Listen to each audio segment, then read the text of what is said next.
Olá, eu sou Hilton Santos e sejam todos muito bem-vindos aqui no canal, que tem por objetivo contar histórias bíblicas em uma linguagem acessível a todos. E a nossa história de agora se encontra em 2 Samuel, no capítulo 17. E o cenário é o seguinte, né?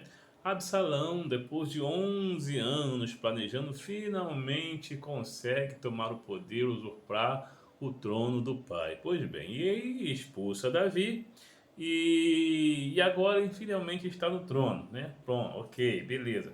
Só que tinha um detalhe, ele era muito esperto, muito astuto, muito inteligente, mas ele não sabia governar. Ele não tinha se preparado exatamente para isso. Tinha prometido lá para todos, né? É, se eu for governar, eu vou fazer, resolver esses problemas, se eu tiver no poder. Mas na verdade é que ele era um péssimo administrador. Ele não tinha talento, ele não tinha cacife para isso, ele não tinha know-how para isso. Então ele se valeu dos conselhos então do Aitofel. Quem era Aitofel? Aitofel era simplesmente um sujeito muito sábio, era um conselheiro real, né? E os conselhos desse sábio Aitofel, era comparado como o oráculo dos deuses, né? E Aitofel, ele traiu Davi talvez porque a Bíblia não fala, mas talvez Aitofel tivesse uma certa mágoa, né, do rei. Por isso que ele passou para o lado de Absalão, de conselheiro do rei para conselheiro do filho do rei, né? No caso agora o rei, né? Porque Aitofel, ele era pai de um dos valentes de Davi, se não me engano, o nome dele é Eliã, está lá no capítulo 23, no versículo 34.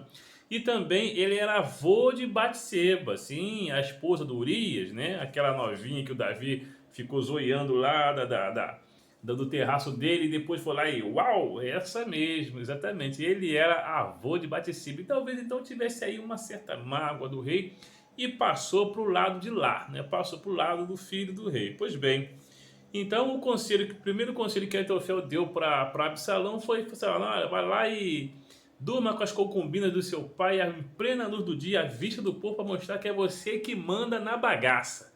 E foi assim, Absalão fez, né? Foi lá, pegou as 10 concubinas que Davi tinha deixado para tomar conta do palácio, armou uma tendazinha lá e dormiu com elas à vista de todo mundo, né? Para mostrar que ele que manda. Aí o segundo, Aitofel, deu um segundo conselho.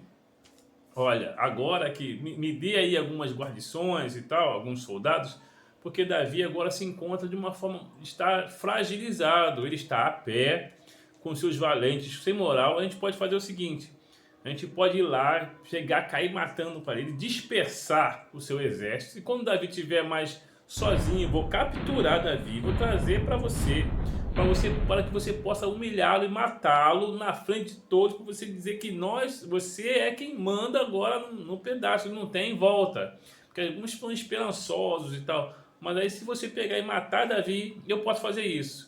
Só que existia um outro conselheiro chamado Uzai, que era lá um certo espião de Davi, que chegou para que para Absalão também, como Absalão era dependente desses homens, desses conselheiros, ele não tinha inteligência e sabedoria para governar, ele também pediu o conselho de Uzai, que chegou e falou o seguinte: não, olha só, dessa vez o conselho de Aitofel não é bom, né?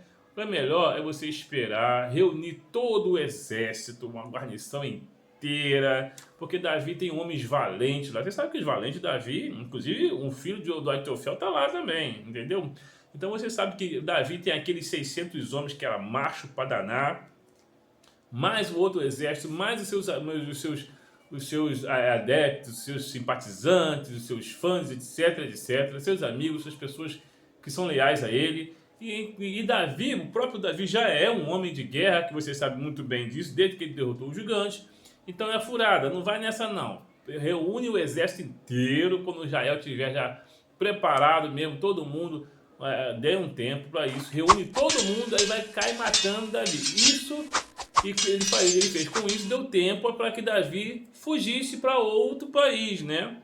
Pois bem, então ele foi e seguiu o plano de Uzai, porque o plano de Atofel, na verdade, era muito bom, né? Seria muito eficaz. Só que Uzai estava do lado de Davi e deu um outro conselho contrário para que pudesse o rei aí ganhar tempo, no caso o rei Davi, né, o rei deposto, ganhar tempo para que pudesse ó, picar a mula e se esconder. Só que aí o Uzai, Aitofel queria com isso se consagrar como o bam da parada. E como ele não pôde, não seguir os conselhos, ele ficou tão frustrado, né? Que ele foi lá e se enforcou, né? E depois ele acabou se enforcando. Aitofel, por causa disso, por ter mudado de lado e por ter acabado se enforcando em função do conselho que não foi seguido, ele é considerado até hoje como o Judas do Velho Testamento, né? Porque ele traiu a Davi e depois se enforcou. Pois bem, e aí nesse meio tempo, né, os dois lá, Jonatas e Ahimaaz quase são pegos, né? Numa dessa aí que eles foram se esconder, eles eram informantes de Davi e passavam notícias, né, através do próprio Uzai, né? Que eram os filhos dos dois sacerdotes que estavam com ele. E eles quase foi pego na ocasião, porque ele se escondeu na casa de uma família que jogou eles no poço, jogou uma coisa, um lençol por cima, um cobertor por cima, jogou alguns milhos, assim como se estivesse lá secando e tal. E aí eles conseguiram se esconder, mas quase foi pego. Mas mesmo assim, eles conseguiram, saíram dali depois do sufoco, né? Depois daquele sufoco todo, eles conseguiram colocar Davi a par do que estava acontecendo. Então aí Aitofel se enforcou de fato, né? Por causa do seu conselho e tal, bababá, e aquele orgulho ferido e tal. Enquanto isso, né? Jonatas e Ahimaaz, que eram filhos dos dois sacerdotes, né?